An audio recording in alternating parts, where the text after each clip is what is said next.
Siapa yang berdoa, tentunya semua orang akan menjawab, ya saya berdoa. Tapi pertanyaannya, doanya seperti apa? Doa yang model seperti apa, kan gitu kan? Ya semua orang berdoa. Nah sayangnya saudara, kalau kita lihat pengertian doa dari satu orang ke orang yang berikutnya, ya, dari tiap-tiap orang akan berbeda-beda jawabannya. Jadi kalau saudara misalkan bertanya, kita bicara dalam konteks kekristenan, maksudnya orang percaya, orang yang Kristen, orang pergi ke gereja. Kalau ditanya menurut kamu doa itu apa? So, mungkin saudara akan terkejut karena jawabannya akan berbeda-beda. Apa itu doa? Menurut satu orang dengan yang lain akan berbeda-beda. Nah, kita akan belajar lebih jauh hari ini. Now, this is gonna be a bit deep, lebih cukup dalam hari ini. So, kita berdoa Roh Kudus sendiri yang akan membuka semuanya buat setiap kita. Nah, semakin modern zaman ini, mungkin porsi doa semakin berkurang.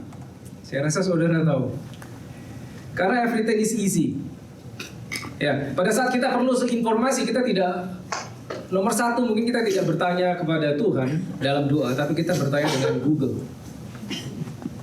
Kebanyakan demikian. Karena mungkin kita berpikir jawabannya akan lebih mudah didapat. Pada saat ada sesuatu yang kita perlu tahu, lalu kita langsung search. Meskipun informasinya belum tentu benar.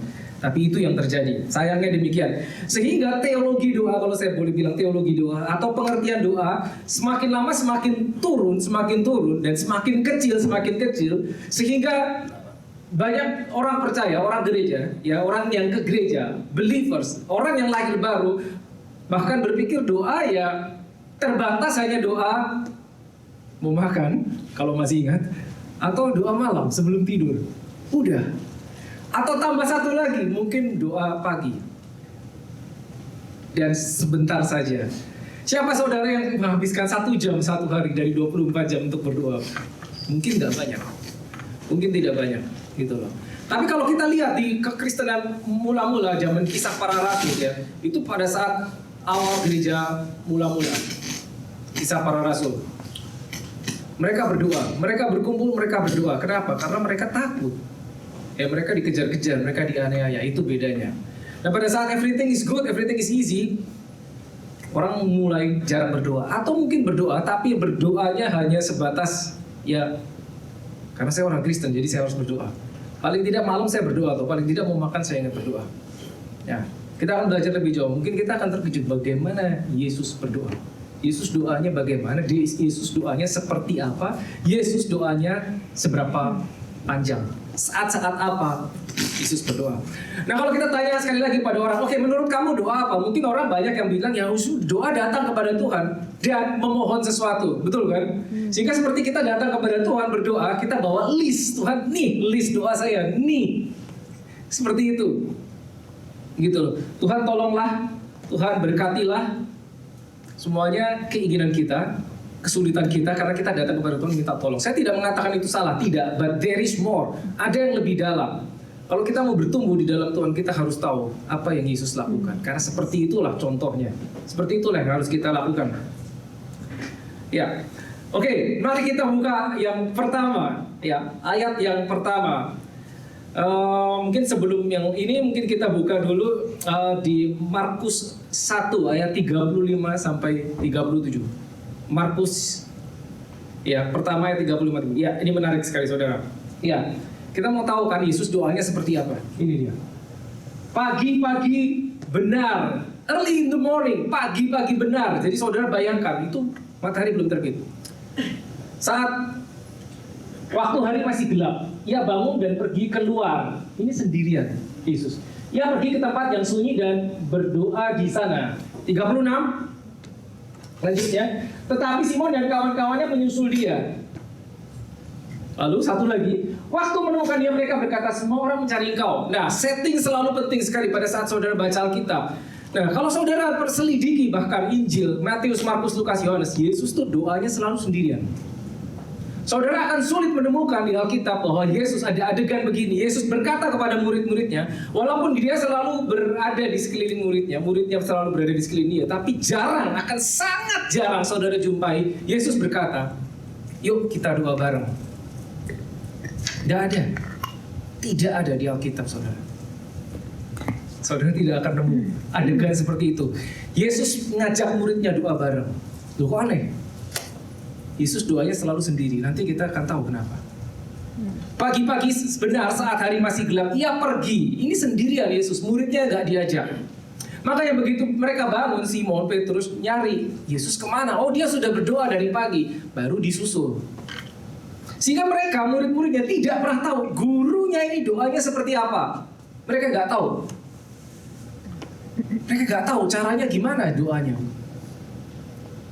Karena Yesus selalu gak pernah ngajak-ngajak doa. Dia doanya sendiri. Satu-satunya adegan di Alkitab, saudara akan jumpai saat Yesus berdoa ngajak muridnya. Itu cuman sekali dalam 3,5 tahun sekali.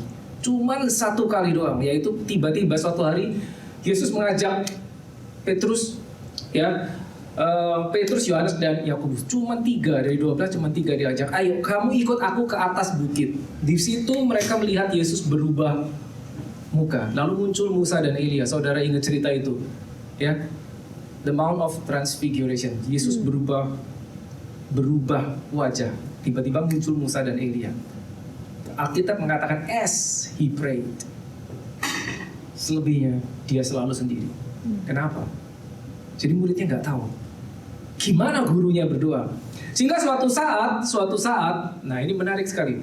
Suatu saat muridnya datang kepada Yesus dan bertanya, "Guru, ajarkanlah kami berdoa." Nah, anehnya kenapa? Kalau saya pribadi, kalau saya ada di sana sebagai murid Yesus, saya akan bertanya kepada Yesus, "Yesus, tolong ajarkan saya bagaimana cara menyembuhkan orang sakit, bagaimana memelekkan mata orang buka, bagaimana membangkitkan orang mati." Betul dong? Tapi bukan itu yang diminta muridnya pada Yesus. Kenapa? Mungkin karena mereka sudah tahu bagaimana cara menyembuhkan orang sakit. Karena mereka selalu melihat Yesus jalan berkeliling menyembuhkan orang sakit, memelekkan mata orang buta, membangkitkan orang mati, bahkan mengusir setan. Mereka semua udah lihat, mereka semua udah tahu. Tapi satu yang mereka tidak tahu, gimana gurunya berdoa. Makanya mereka datang kepada Yesus, berkata, "Guru, ajarkan kami doa." Nah, kita akan belajar gimana doanya Yesus. Nah, saudara lihat tadi kita sudah baca Markus pasal 1 ayat 35-37. Pada saat hari masih gelap Yesus sudah bangun berdoa sendirian. Nah, muridnya bangun nyusul. Nah, kemungkinan muridnya bangun itu udah terang. Tapi Yesus start saat hari masih gelap. Jadi saudara bisa bayangkan berapa lama Yesus berdoa. Jelas pasti bukan 5 menit. Alkitab tidak menyebutkan berapa lama. Tapi pasti tidak cuma 1-2 menit, 5 menit. Mungkin lama. Sehingga pada saat muridnya bangun, hari sudah terang, mereka lihat, cari Yesus kok nggak ada. Lalu dicari, Yesus sudah naik ke atas bukit. Itu.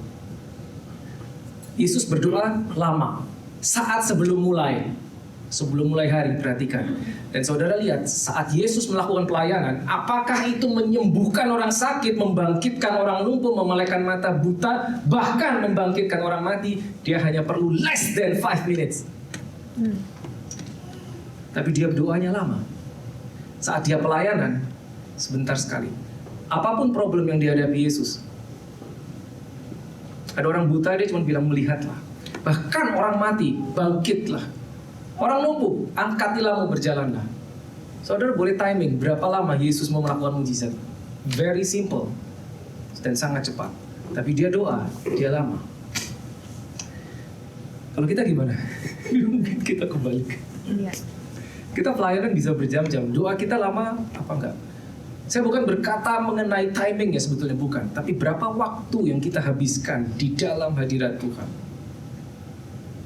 Nah, ini yang harus kita pelajari.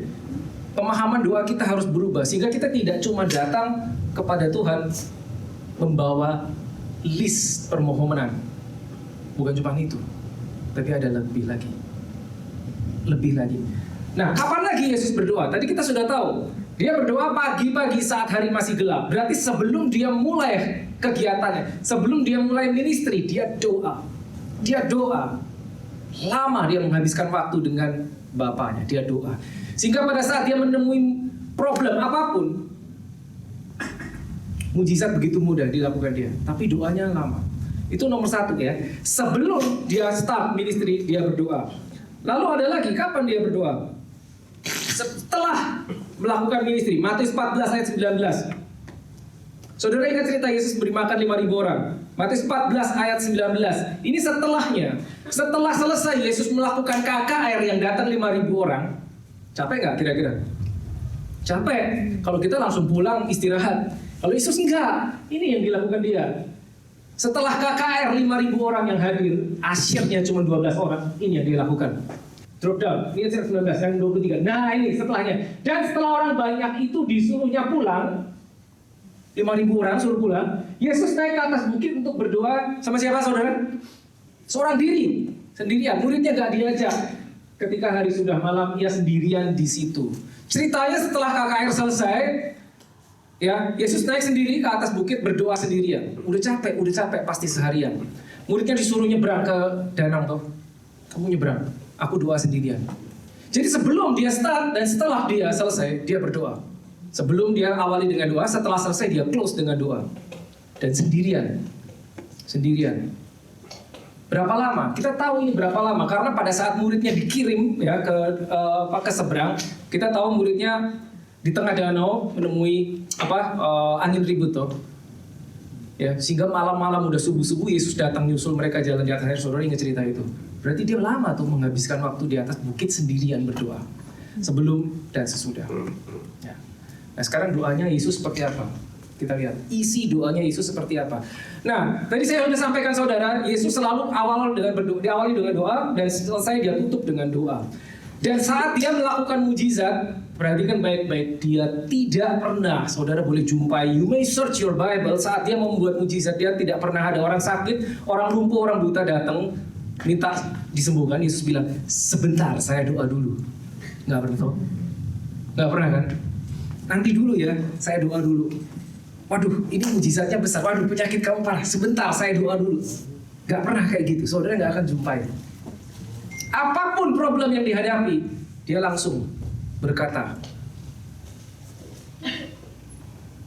Ya, cuma 2 kali adegan Yesus mau melakukan mujizat, dia berdoa dulu. Yaitu pada saat dia mau memecah roti, dia berdoa. Ya, dan pada saat dia mau membangkitkan Lazarus dia doa, dan doanya hanya ucapan syukur, bukan permohonan. Ya. Karena Yesus 24 jam 7 hari seminggu dia berada di hadirat Bapaknya. Saya harap saudara mulai nangkap bedanya dengan kita. Halo, kita gimana, Yesus bagaimana?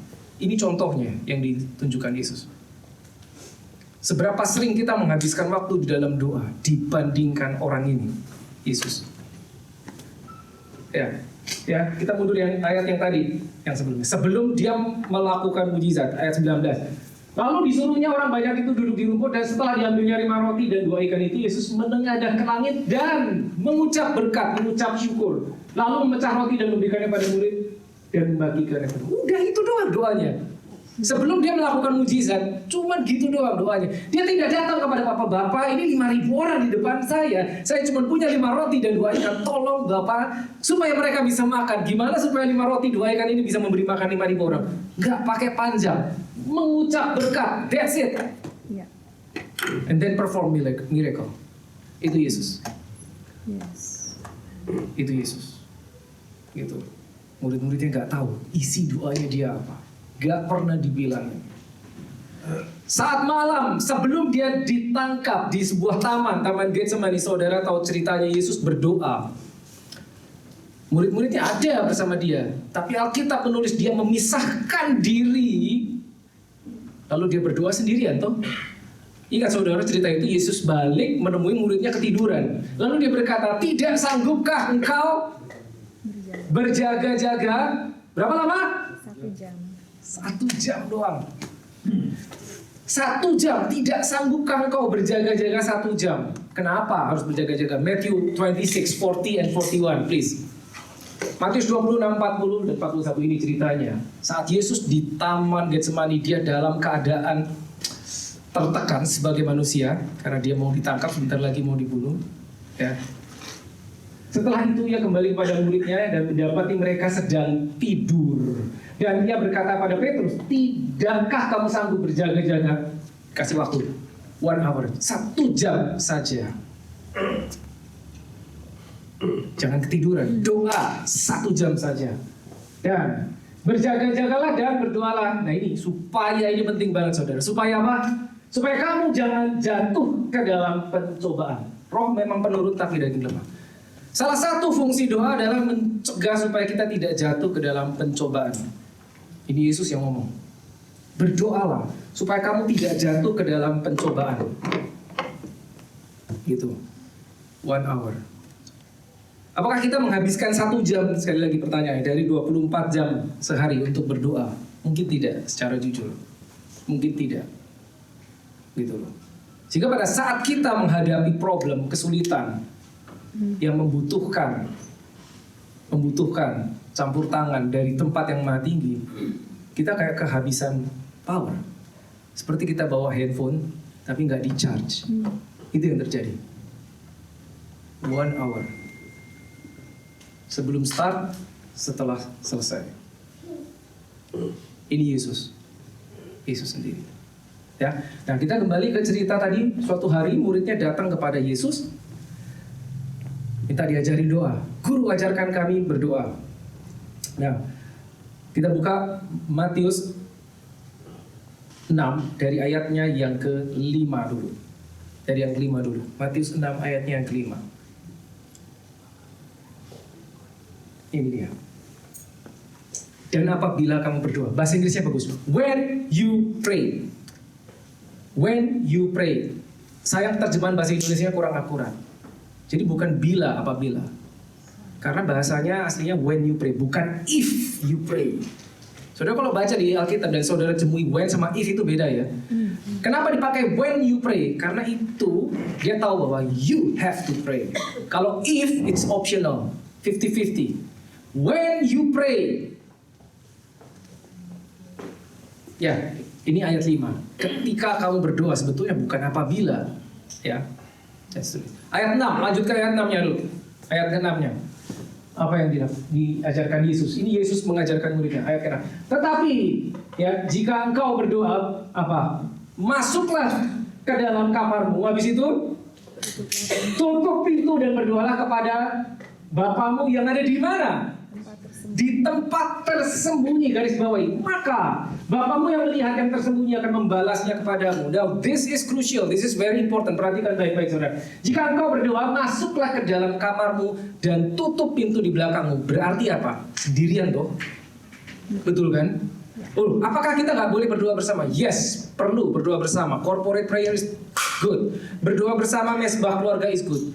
Tapi Yesus tadi makanya saya kasih contoh kan, Yesus berdoa selalu sendirian sehingga muridnya nggak tahu gimana dia berdoa. Lalu dia mengajarkan ini, kalau kamu berdoa masuk ke dalam kamarmu, bukan ke mobilmu ya, sambil nyetir, no. Kalau saya pernah ditanya, boleh nggak kalau sambil nyetir? Boleh aja, boleh. Tapi ayatnya bilang bukan masuklah ke dalam mobilmu.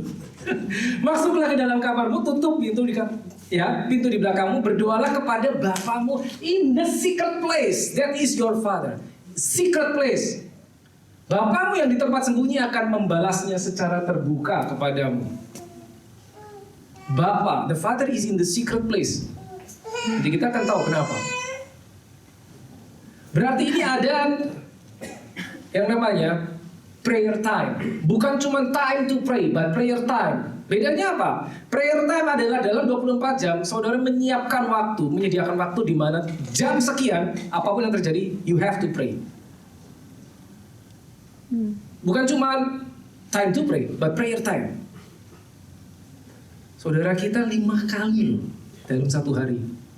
Mau lagi ngapain dimanapun juga dia berhenti, gelar something, bersujud. Come on. 5 times one day. Berapa kali kita? Ini bukan legalistik, bukan. Ini Yesus yang ngomong. Masuk berdoa sendirian. Ya. Ada hal-hal yang akan disingkapkan kepada kita pada saat kita hanya bersama Bapa di surga. No one else.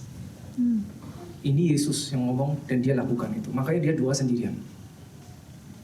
Dia doa sendirian. Masuk ke dalam kamarmu, tutuplah itu. Ya. Very interesting. Kita lanjut ya. Matthew 6. Tadi saya sudah sampaikan bahwa this is going to be deep. Nah, Kita tahu doa Bapa kami dong. Semuanya apa kan? Bapa kami yang di surga dan seterusnya. Nah ini diajarin Yesus. Muridnya datang tadi, ajarin doa. Lalu Yesus bilang begini. Saya harus pakai versi King James karena jauh lebih akurat. Terjemahan bahasa Indonesia sayangnya tidak terlalu akurat. Saya pakai King James dan King James yang lama, bukan yang New King James karena sedikit berbeda. Lihat, baik.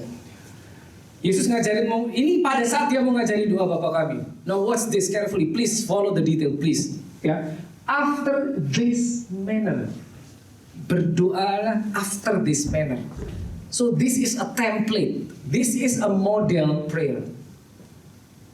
Tangkap gak kalimatnya? Kalau saya nggak tahu di bahasa Indonesia mungkin kurang strong. After this manner, maksudnya gini loh kalau kamu berdoa. Jadi bukan doanya persis harus seperti ini. Sebetulnya bukan gitu. Look, after this manner. So manner. Caranya begini kamu berdoa. Ini akhirnya Yesus ngajari. Therefore pray. Now, I'm gonna start now. Saya cuma punya 15 menit. Our Father, Bapa kami yang di surga. Betul bahasa Indonesia. Nomor 1. Kenapa dia bilang our Father bukan our God? Betul loh. Bapa kami itu kan gitu loh. Bapa kami, bukan Allah kami. Our Father. Kalau saudara masih ingat waktu itu yang ada saudara di sini waktu Father's Day.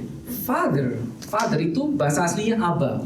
Itu memiliki arti source, sumber, sustainer, source, bukan supply, source. Sehingga pada saat kita datang kepada Tuhan, ya God, kita harus datang kepada Father. Kita harus punya mentalitas yang benar. Kita harus punya pemahaman yang benar bahwa orang yang saya datang untuk berdoa itu Father, itu source, bukan resource, bukan cadangan. Jadi mentalitas kita, sikap hati kita harus begini. Saya datang kepada satu-satunya sumber. Kita nggak bisa datang kepada Father dengan mentalitas kalau ini nggak bisa saya masih punya cadangan.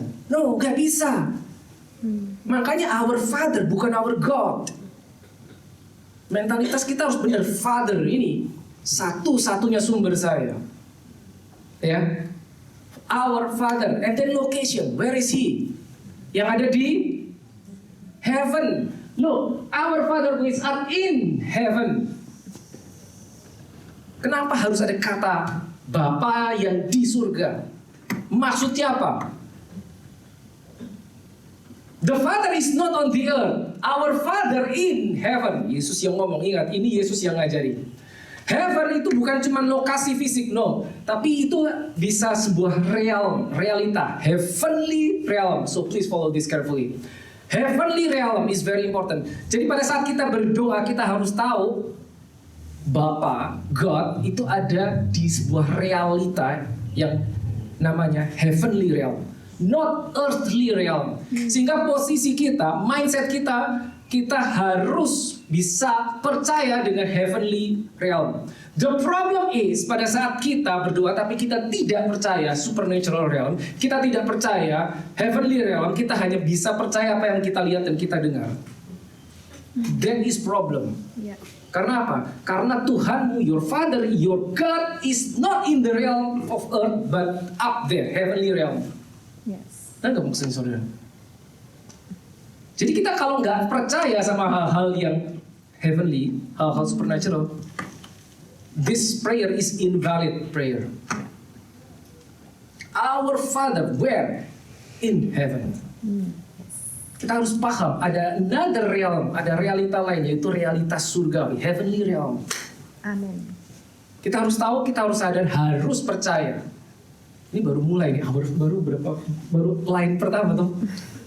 Sudah tahu doanya itu panjang. Ya, nggak terlalu panjang, tapi beberapa kalimat tuh. Ini baru pertama. Our Father, where in heavenly realm. Ya, jadi harus tahu, pemahamannya harus sampai situ. Lalu apa? Hallowed be your name. Dikuduskanlah nama-Mu. What is that? It's a worship. It's a declaration. It's an acknowledgement. Kita datang, kita harus tahu bahwa Dia itu kudus. Tanpa itu, sekali lagi, ini cuma ucapan di mulut. Definitely has no power. Ya, ingat ya, Father is your sustainer, is your source. Heavenly realm, not earthly realm. So you have to tap into the heavenly realm untuk doa ini bisa berfungsi. Ya, dikuduskanlah namamu. Pengakuan, worship. Lupa berikutnya. Ayat berikutnya please. Your kingdom, thy kingdom come. Mostly Christians, they don't understand this. Kebanyakan orang Kristen have no idea about what the kingdom is. Kenapa di dalam doa ini Yesus bilang, datanglah kerajaanmu. Apa itu kerajaan? Kita dengar doa ini puluhan tahun dari kecil, dari Sunday School kita udah dengar. Tapi pernah kita dikasih tahu, pernah diajarin apa itu kerajaan? What is a kingdom? Kenapa Yesus mesti pakai kalimat ini? Datanglah kerajaanmu. Kerajaannya datang, bukan kita naik ke atas. No, kerajaannya datang. Datanglah kerajaanmu. So what is a kingdom? Kingdom, kerajaan adalah, ingat baik saudara, kerajaan itu adalah sebuah sistem. God system. Bagaimana Allah Bapa, God thinks, bagaimana dia beroperasi, bagaimana dia berpikir, bagaimana Bapa bertindak. Itu yang namanya kingdom. How God works, how things work in His realm. Itu namanya kingdom. Bahkan murid-muridnya mungkin saat itu juga nggak tahu apa maksudnya kingdom. Makanya Yesus datang pertama kali, khotbah pertama kali statement, the very first statement dia di depan umum. Dia ngomong gini, repent for the kingdom of God is at hand. Ingat ya, Matthew 4:17 itu dia bilang, itu pertama kali dia ngomong di depan umum, pertama kali dia memulai ministry, statement yang pertama adalah bertobatlah karena kerajaan Allah sudah dekat, atau kerajaan Allah sudah ada di sini. Itu yang ngomong the king himself yang ngomong, the kingdom is here. Jadi kita harus tahu apa ini kingdom. Kalau kita ngomong doa ini terus tanpa tahu meaningnya, itu cuman dari mulut. It has no power. Kingdom come. Pertanyaannya gimana supaya kingdom come? Ini dia. Your will be done. Kehendakmu ini jadi di bumi. Itu caranya supaya kerajaannya datang. Kehendaknya dia harus jadi di bumi. Nah bayangkan Yesus ngajar muridnya berdoa supaya kehendaknya yang jadi. Seringkali kita berdoa, kita bawa list. Tuhan ini kehendakku. Halo. Kehendakku Tuhan. Bahasanya tentunya lebih halus. Ini permohonanku. Tapi cek permohonan kita. Isinya kehendak siapa itu? Datanglah kerajaan. Jadilah kehendakmu. Bukan kehendakku tuh. Yes. Jadilah kehendakku, apa kehendakmu? Kehendakmu. Your will be done. Bahasa Indonesia jadilah kehendakmu. Dia nggak bilang jadilah kehendakku. This is hard stuff. Jadilah kehendakmu. Tapi kita harus bertumbuh, saudara. Yes. Sekali lagi ini yang ngomong Yesus. Kalau ini yang ngomong orang lain cerita. Ini yang ngomong Yesus. Jadilah kehendakmu. Lord, what about my will? Bagaimana dengan kehendakmu Tuhan? Seringkali kita datang, kita cuma mikir kehendak kita. Tuhan saya maunya begini. Kita nggak tahu kehendak Tuhan apa. Sehingga kita tidak mendoakan kehendak Tuhan. Dari mana kita bisa tahu kehendak Tuhan? Cuma dari sini saudara. Tanpa ini kita nggak akan tahu kehendak Tuhan apa. Yes. Jadilah kehendakmu. Di mana? In earth. Now, look, menariknya gini. Kenapa kita harus mendoakan kehendak Tuhan? Karena kehendaknya dia tidak otomatis jadi. Tidak, makanya harus didoakan supaya kehendak dia jadi.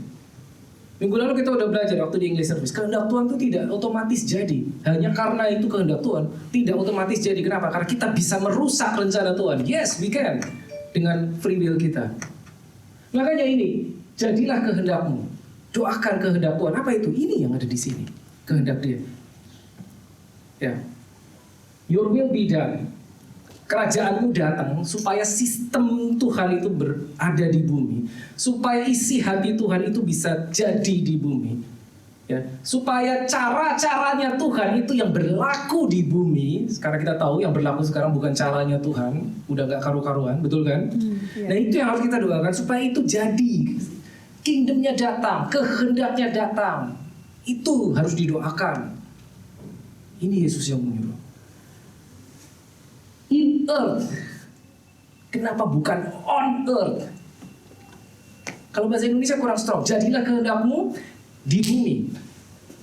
Your kingdom come, your will be done in earth. Grammatically speaking, harusnya on earth. Kenapa in earth? Because the first earth is yourself. Jadilah kehendak-Mu, jadilah kerajaan, jadilah kehendak-Mu in earth. You, inside of you. Amin. That is the first earth. Makanya in earth, bukan on earth. Segitu detailnya kan saudara. In earth. As it is in heaven. Itu apa? And resultnya, kenapa harus kerajaannya datang? Kenapa harus kehendaknya jadi di bumi? Supaya apa yang ada di atas bumi ini seperti di surga. Mirip seperti di surga. Yes. That is the goal. Amin. Itu dia. So this is powerful prayer, powerful template. Tapi saya udah katakan, mostly Christians don't understand this. Ya kan, saudara boleh tanya kiri kanan saudara nanti di luar sana, orang Kristen, mereka rata-rata nggak tahu. Apalagi udah bicara kingdom. Oke, ini baru separuh jalan toh, belum selesai. Nah sekarang lihat, sampai titik ini saya tanya saudara, adakah permohonan pribadi? Gak ada. Bapa kami yang di surga, dikuduskanlah namamu, datanglah kerajaanmu, jadilah kehendakmu di bumi seperti di surga. Ada permohonan pribadi? No, belum ada. Belum ada. Habis ini baru, next. Habis ini baru muncul. Nah, baru ini. Give us this day, bukan this week, bukan this month, bukan this year, no. One day, daily, our daily bread. Give us this day our daily bread. Makanya dia pernah ngomong, jangan kamu khawatir akan yang apa di daily, karena di doanya aja cuma hari ini. Tapi kita datang kepada Tuhan, kita membawa list. Tuhan, ini kehendakku untuk sekian tahun ke depan.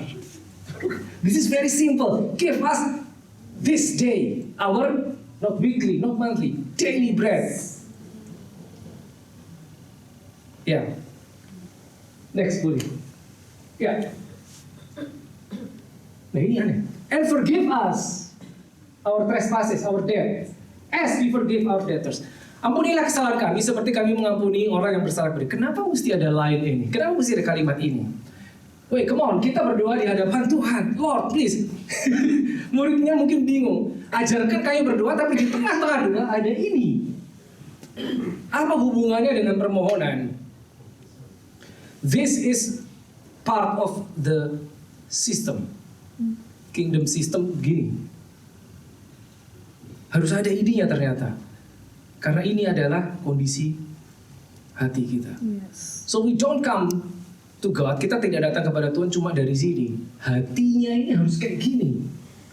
Makanya ada kalimat ini. Ampuni kami seperti kami mengampuni orang yang bersalah kepada kami. Berarti apa? Berarti seperti apa kita diampuni, itu dikembalikan kepada kita sendiri. Seperti itulah kamu akan diperlakukan. Maka dia mengajarkan pada muridnya, lakukanlah pada orang lain seperti dirimu sendiri ingin diperlakukan. Termasuk dalam urusan yang ini. Next please. Ayat lanjutnya. Ini juga menarik. And lead us not into temptation, but deliver us from evil. Lead us not into temptation. Saya ada cerita. This is funny actually. Suatu saat saya ditanya dengan seorang orang yang sudah cukup kenal. Dia terganggu sekali dengan kalimat ini. Kenapa dalam doa Bapa kami harus ada kalimat jangan bawa kami ke dalam pencobaan, jangan masukkan kami ke dalam pencobaan.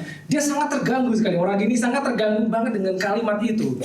Apakah berarti Tuhan akan membawa kita dalam pencobaan? Dia bertanya itu terus pada saya. Saya bercandain begini saudara. Kamu tahu nggak? Saya bilang gini, tapi ini bercanda ya. Saya bilang sama dia, tahu nggak kayak itu? Kenapa Tuhan bilang jangan bawa kami ke dalam pencobaan? Karena dia terganggu sekali. Saya bilang begini sama dia, karena kalau urusan membawa masuk dalam cobaan, kita bisa masuk sendiri. Tuhan nggak usah bawa kita masuk. Ngerti maksud saya? Saya bercandain begitu sama dia. Ya, dia tentunya dia tidak percaya gitu. Jadi untuk urusan pencobaan kita udah Tuhan, saya bisa masuk sendiri ke dalam pencobaan. Kau nggak usah bawa saya masuk. Saya jawab seperti itu, saudara, bercanda tentunya. Ya, saya bercanda sama dia. Tapi kenapa kalimat ini sebetulnya ada? Sehingga pada saat kita masuk ke dalam pencobaan, kita tahu itu bukan dari Tuhan. As simple as that. Kita tahu itu bukan dari Tuhan. Karena dia tidak akan membawa kita dalam pencobaan. Alkitab mengajarkan kita, Pak, kita dicobai oleh keinginan kita sendiri. Ya. Jika tidak ada keinginan di situ, kita tidak akan dicobai di area itu. Now that's very important. Lalu closingnya, this is powerful. Lihat. For the kingdom and the power and the glory is yours forever and ever. Statement of faith. Karena punyamulah kerajaan, kuasa dan kemuliaan selama-lamanya. Nah, ini yang diajarkan Yesus. Yesus mengajarkan seperti ini. Dan ingat, in this manner, seperti inilah, model seperti inilah. Kalau saudara pakai, saudara ada yang masih pakai ini nggak? Masih pakai Alkitab yang buku? Yes. Sering pakai nggak? Ya. Nah, kalau saudara buka Matius 6 di bagian doa Bapa kami, kalau di Alkitab saya pakai New King James. Itu ada, kalau di digital Bible mungkin tidak ada judul section, perikop itu nggak ada judul. Tapi kalau di Alkitab yang berupa buku itu biasanya masih ada judulnya. Ya. Kalau di Alkitab saya New King James Version, pada saat di bagian Matius 6 itu start dari ayat yang kelima, judulnya model prayer. Ya. Kita taunya doa ini sebagai doa Bapa kami karena kalimat pertamanya Bapa kami yang di surga. The Lord's Prayer mungkin bahasa Inggrisnya. But actually this is not the Lord's Prayer. No. Yesus mengajarkan muridnya doanya gini. So istilahnya you pray something like this. Model prayer. Template-nya begini. Template-nya seperti itu. Di dalamnya ada worship, di dalamnya ada declaration of faith, di dalamnya ada acknowledgement, di dalamnya ada pemahaman tentang kingdom. Kenapa kingdom harus datang? What is kingdom? Kenapa kehendak Tuhan harus didoakan? Di dalamnya ada semua. Jadi di dalam doa yang singkat dia mengajarkan banyak hal. Seperti itu. Seperti itulah. Yes. Cuman sekali doang Yesus ngajarin gini. Gak pernah lagi dalam 3,5 tahun dia ngajarin gini loh kalau doa. Tidak pernah. Cuman satu-satunya, sekali-kalinya itu. Gitu. Ya, mungkin sekali lagi muridnya saat itu mungkin juga mereka belum paham. Gitu. Sehingga banyak revelation yang terbuka pada saat Yesus sudah naik ke surga. Saat Holy Spirit sudah diberikan, banyak hal yang baru dibukakan. Seperti itu. Saya harap dapat saudara menangkap sesuatu. Section tentang when you pray, ini mungkin part 1. Ya, saya bisa 4 part, 5 part tentang doa. It's powerful. Kita harus jadi man of prayer. Mungkin kita berpikir, bagaimana kalau everything is good? Hidup saya baik-baik saja kok. Apakah saya masih harus berdoa? Ya saya rasa saudara sudah tahu jawabannya. Jadi kita sudah tahu bahwa doa itu bukan cuma sekedar kita datang ke hadapan Tuhan, kita membawa permohonan. No, harus ada relationship. Hubungan. Harus ada hubungan. Itu adalah saat pribadi kita bercakap-cakap dengan Tuhan. Pribadi, very intimate. Makanya masuklah ke dalam kamarmu, tutup pintu di belakangmu. And your father in the secret place, ayatnya bilang gitu kan. Bapakmu yang ada di tempat yang tersembunyi akan menjawab doamu. Your father is in the secret place. Tahukah kita? Gitu. Jadi meskipun segala kondisi baik, tetap itu adalah sesuatu namanya relationship. Relationship. Ya. Saudara boleh bayangkan bagaimana kalau saudara punya anak saudara cuma datang kepadamu hanya pada saat dia butuh something. Kalau dia nggak perlu apa-apa, dia tidak pernah datang, tidak pernah menegurmu, gimana rasanya? Satu-satunya dia datang, Mom, Dad, I need this, cuman gitu. There is not a relationship. Kita aja sama anak ya, maunya ada hubungan, tau betul? Ya, bukan selalu cuma okay, you need this, okay, I can provide you. Bukan cuma itu, saudara. Father, remember, he is a father, a real father. Bukan cuma istilah. Ya, ingat baik-baik, our father, bukan hanya our God. He is God, betul, but he is a father. Our father. Nah, kembali kepada kita, mau seberapa jauh kita masuk, mau seberapa jauh. Pada saat kita sudah memahami, mengapa line after line, kenapa kalimatnya harus seperti itu, saudara sekarang tahu. Doa yang berkuasa itu yang model seperti apa? Karena kalau kita bicara secara jujur, tidak semua doa itu powerful. No. Tidak semua doa. Everyone can pray, but not all prayer are powerful. Alkitab pernah mengatakan, saudara pasti pernah dengar, doa orang benar jika dengan yakin didoakan. Betul kan? Bunyinya gitu loh. Doa orang benar, tapi nggak cuma doa orang benar. Jika dengan yakin didoakan, baru besar kuasanya. It's in the Bible. Dan bagaimana jika doa orang benar, tapi tidak yakin? Apakah juga besar kuasanya? Saudara tahu jawabannya.